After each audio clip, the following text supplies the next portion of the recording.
Bonjour à tous. Oui, la petite mise en scène, hein, toujours pour présenter les coups de cœur. Donc là, qu'on voit pas trop avec la cause de la lumière. Bonjour à tous pour cette deuxième vidéo de cette série qui a pour but de graver un peu dans le marbre mes 10 ans de librairie. Parce que oui, pour rappel, hein, je m'appelle Nicolas, j'ai 36 ans. Je suis libraire Aventure BD et cette année je fête mes 10 ans de librairie. Donc comme j'ai pu le dire dans la première vidéo, l'idée c'est de revenir sur des événements marquants de ma jeune carrière, ça fait déjà 10 ans, pour un peu graver dans le marbre des souvenirs, en rappeler à certains et aussi pourquoi pas aider des gens qui hésiteraient à faire ce métier. De leur donner un petit aperçu et de voir que c'est un métier qui est génial pour peu qu'on soit passionné tout simplement par la lecture et forcément par la bande dessinée. Alors, dans la première vidéo, j'abordais un peu rapidement que ça avait changé pas mal de choses dans ma vie, en rendant notamment hommage au fondateur d'Aventure BD, Claude Chabot. Et évidemment, il y a aussi une deuxième personne à remercier, et plein d'autres, ça je vais en revenir. Mais quand même, une deuxième personne qui est quand même importante dans tout ça, c'est la personne qui a signé mon CDI, à savoir Christophe Courtois. Oui, chef, c'est une vidéo qui est dédiée pour toi. Je sais que tu n'es pas très à l'aise avec ce genre de choses, tu n'es pas très à l'aise avec les vidéos, tu n'es pas très à l'aise avec les réseaux sociaux. C'est pour ça que ça fait 10 ans que tu me laisses faire le guignol avec tous les réseaux, Facebook, Instagram, etc. Mais quand même, moi je voulais te rendre hommage parce que sans toi, ma vie, pareil, ne serait pas la même aujourd'hui. Si tu ne m'avais pas fait confiance il y a maintenant plus de 10 ans. Comme j'ai pu le dire, j'étais client à l'époque de Claude.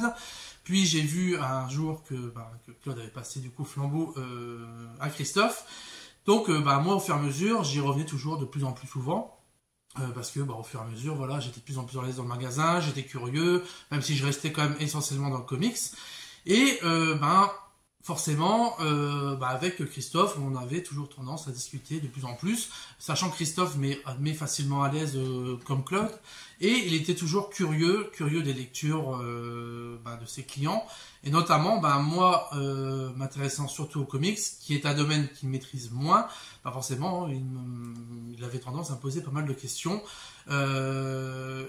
et c'est l'une des forces de Christophe, c'est la curiosité que tout libraire doit avoir, et notamment de gérants qui veulent plus tard agrandir leur équipe. Ça, vous verrez que c'est important. On discutait des comics, de la bande dessinée en général. Ils discutaient de mes études, donc ils savaient ce que je faisais. Au départ, je voulais devenir professeur des écoles. Au bout de 2 mois, j'ai laissé tomber parce que j'ai rendu compte que ce n'était pas fait pour moi. D'ailleurs, je rends hommage aussi aux professeurs qui, honnêtement, vous n'êtes pas aidés dans l'éducation nationale, même par l'éducation nationale en soi, par l'État et tout ça. Bravo aussi à ceux qui veulent devenir professeurs, parce que c'est pas un métier facile. Et puis voilà. Du coup, en fait, moi, après ça, j'ai voulu me prendre une année pour essayer de réfléchir. Sans non plus me la couler douce. J'ai notamment travaillé les samedis à l'Euro Merlin, oui. Pour ceux qui me connaissent, j'ai travaillé dans un magasin de bricolage. Hein. Moi, dès que je mets un clou, je suis déjà content sans m'énerver. Hein. Donc, j'étais au service commande, quand vous venez chercher une commande, j'étais à l'accueil et puis je faisais le lien entre les clients et les gens qui allaient chercher des trucs sur les palettes. Et en fait, parallèlement à ça, j'avais appris par une ancienne collègue d'université qui s'est avérée être une petite cousine. Donc c'est Charlotte qui faisait elle pendant ce temps-là une licence, un master de littérature de jeunesse à Lille 3, donc à Villeneuve-d'Ascq. Et là je me suis dit en regardant le programme, en me renseignant, etc. que c'est ce que je voulais faire parce que je voulais travailler dans l'édition ou dans la librairie. Je savais pas encore à l'époque. Et du coup, je me suis dit, au lieu de commencer au milieu de l'année, je me suis dit, allez, autant recommencer à la rentrée prochaine. Et pendant ce temps-là, j'allais travailler à l'Euro Merlin, etc. Du coup, j'ai fait ces 2 ans de master qui ont été géniales. Hein. J'ai notamment rencontré une de mes grandes amies, Aurore, qui est devenue du coup la marraine de mon fils, qui est également libraire depuis un peu plus de 10 ans aussi, quasiment pareil. Que moi, et du coup la deuxième année, on avait du coup des stages à faire, c'était je sais plus 2 fois 2 mois ou 1 fois 1 mois, enfin je sais plus exactement, et du coup je me suis dit allez, je vais faire un stage en librairie et un stage en édition, comme ça me permettrait de voir les 2 facettes. Sauf qu'en édition, j'avais trouvé qu'un stage sur Paris, il fallait trouver un lieu pour crécher, etc. Honnêtement, Paris, ça m'angoissait d'y aller. Et du coup, j'ai eu l'occasion de faire de mon deuxième stage à Enseignement Majuscule, qui était Place Jean Bart. Et je me suis dit, moi, ça me permettrait de voir la différence entre une librairie indépendante, spécialisée vraiment dans un domaine, et une librairie généraliste qui faisait partie d'un groupe. Du coup, donc j'ai fait mon stage chez Christophe, qui avait eu la gentillesse moi j'ai simplement été demandé. Il m'a dit oui. Il m'a révélé quelques années plus tard que d'habitude il dit pas oui tout de suite, donc c'est que soit il avait un moment de faiblesse ou je lui ai tapé dans l'œil. Hein. Et du coup, j'ai fait son stage chez lui, ça a été génial. Il m'a laissé une liberté totale. L'une des premières choses qu'il m'a dit, c'est fait comme chez toi. Donc voilà, hein, j'ai rien chamboulé spécialement. Je trouve que j'ai juste mis en nouveauté les comics parce que c'était pas le cas au départ, mais Walking Dead. Et puis voilà, donc j'ai fait le centre Farmardic, j'ai découvert toutes les façades de métier. Christophe m'a montré énormément de choses. Donc ça a été une première étape dans mon choix. Donc ça m'a, honnêtement, quand j'ai fini le stage, ça me faisait chier.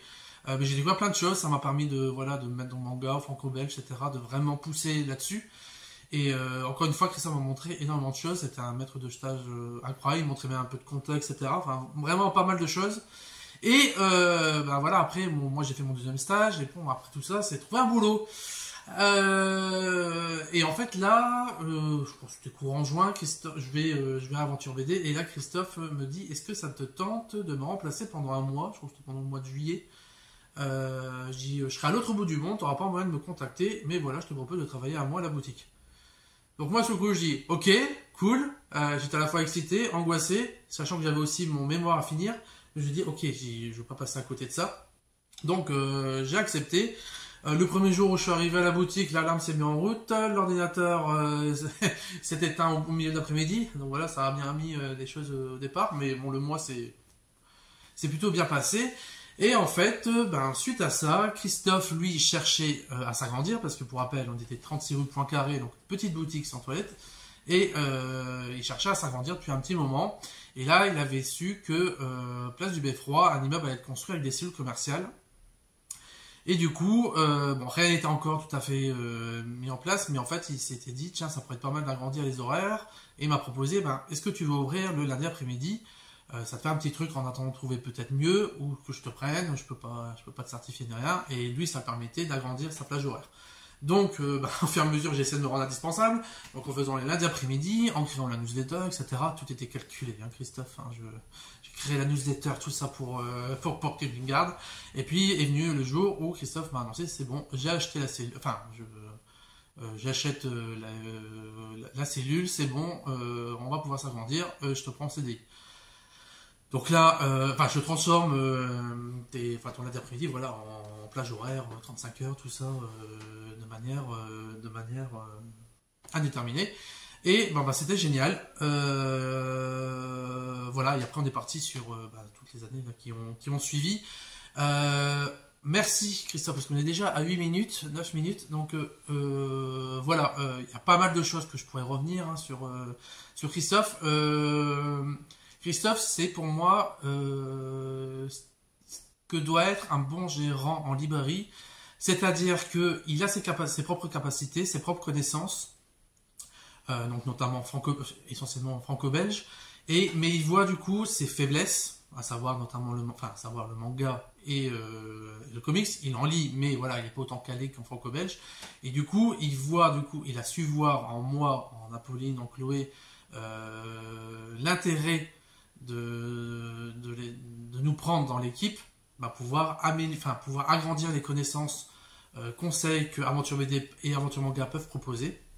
Donc moi, forcément, il a vu en moi, notamment au niveau du comics, et aussi, je pense, au niveau du boulot en général, parce que je ne suis pas quelqu'un de feignant, loin de là.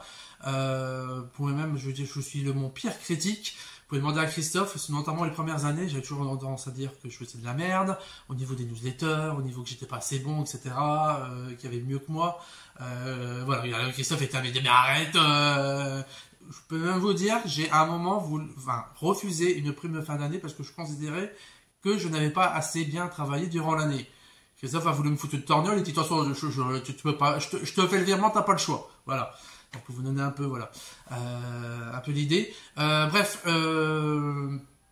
tout ça pour redire à nouveau, Christophe, merci. Alors, je ne veux pas dire que j'ai fait cette vidéo. On va voir si tu la découvres par toi-même. On va voir si tu vas aller jusqu'au bout. Mais je voulais à tout nouveau te dire merci. Je te l'ai déjà dit de vive voix, mais je te le dis à nouveau à travers cette vidéo. Merci pour tout. Merci pour m'avoir appris ce métier, pour continuer encore à me l'apprendre, notamment sur certains détails en compta, parce que moi je considère qu'on a toujours à apprendre. Merci de me laisser autant de liberté dans cette boutique. Parce que clairement, je vois bien que, alors c'est moins le cas aujourd'hui, mais les premiers temps, tu me voyais faire des trucs dans les réseaux, etc. Mais qu'est-ce qu'il est en train de me faire?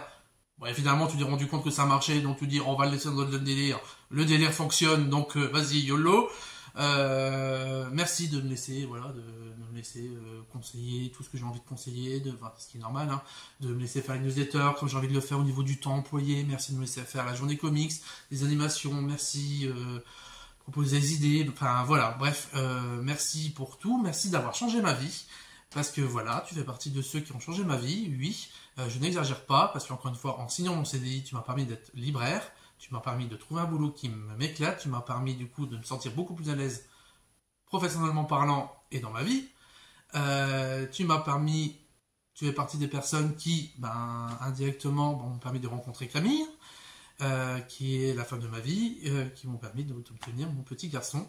Bref, merci pour tout, et je rends aussi un petit clin d'œil à ta femme, Sophie, qui me faisait rougir dès qu'elle m'adressait la parole les premières années, qui est infirmière. Sophie, je te remercie pour ta bonne humeur à chaque fois, pour les fois où tu nous aides pendant les inventaires, etc., les moments que tu passes tout simplement, les moments où tu nous files des petits cadeaux, des petits croissants, des petites attentions.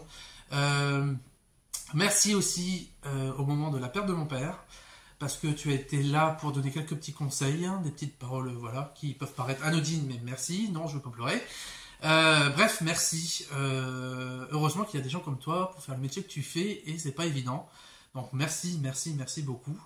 Et j'en profite aussi pour saluer un apprenti qui s'appelle Max, qui est du coup le fils de Christophe et de Sophie, hein, tout simplement, que moi j'ai connu alors qu'il n'avait que 10 ans. Je me rappelle à ses 10 ans, je lui avais offert un Picsou Magazine avec le sous-fétiche de Picsou, et qui est donc actuellement dans un apprenti depuis 2 ans, normalement qu'il lui reste une année à faire, et à qui je souhaite éclate-toi, Max, éclate-toi. On n'a qu'une vie, et moi je t'ai déjà expliqué un peu mon parcours, que j'ai fait différents choix, des choses qui allaient pas, que j'ai recommencé, etc. Bref, on n'a qu'une vie, il faut s'éclater. Et puis voilà, hein, éclate-toi. Et puis voilà, donc voilà, je suis déjà à 13 minutes 23.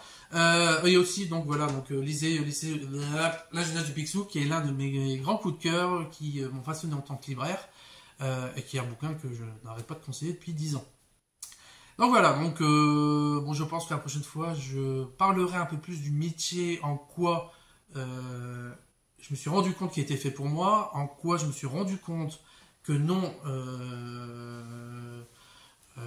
je n'ai pas piqué la place d'autres personnes, parce que, encore une fois, je considère que je suis devenu un très bon libraire, et qu'il n'y a pas honte de le dire, parce que pour preuve, hein, encore une fois, vous revenez suite aux conseils que j'ai pu vous donner.